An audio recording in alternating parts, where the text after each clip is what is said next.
ng pertussis o whooping cough sa bansa at lahat ng namatay sa sakit, mga bata. Ayon sa Department of Health, nakaapekto ang pandemya sa routine immunization o pagbabakuna sa mga bata. Sa frontline ng balitang yan, si JC Cosico. Patuloy pang dumarami ang kaso ng pertussis sa bansa ayon sa Department of Health. Sa huling datos ng ahensya, pumalo na sa higit 1,000 ang mga kaso.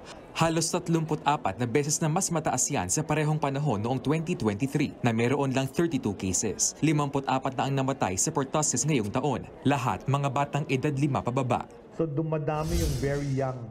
Ayaw natin yon kasi yung very young, yung mas mataas ang chance mamatay pag nag-serious sila. At late na didiskubre kasi yung bata, yung baby, hindi naman nakakapagsabi yun na nangingitim at late na pag dinala sa ospital.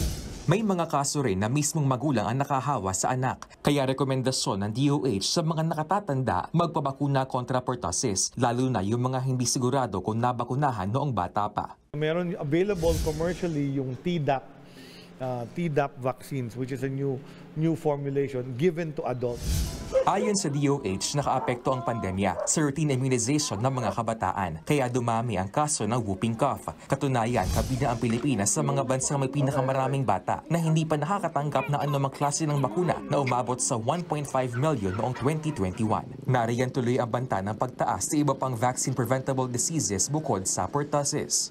Pagka maraming bata ang walang bakuna, sila yung nag-aahawahan.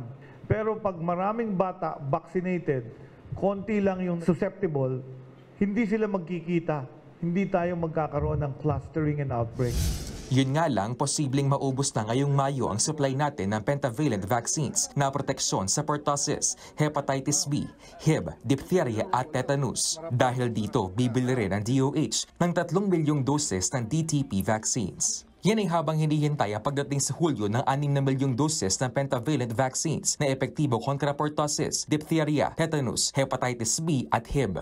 Huwag kayong mag-alala, kahit mawalan ng supply ng bakuna, yung pertussis, bacterial. Because it's bacterial, pwede siyang gamutin ng antibiotic. Ipinagpapatuloy naman ngayong araw ang bakunahan kontra tigdas sa Bangsamoro Autonomous Region in Muslim Mindanao sa gitna ng measles outbreak doon. Pansamantalang inihinto ang bakunahan dahil sa Idil Fitr. Sa huling datos, halos 647,000 na bata ang nabakunahan laban sa sakit sa BARM. Halos 1.4 milyong kabataan ang target bakunahan sa rehiyon. Nagbabalita mula sa Frontline, JC Cosico, News 5. Mga kapatid, Cheryl Cosim po, huwag maging huli at maging una sa lahat sa balitaan. Para sa tuloy-tuloy na talakayang sa Frontline, mag-follow at mag-subscribe sa social media pages ng News 5.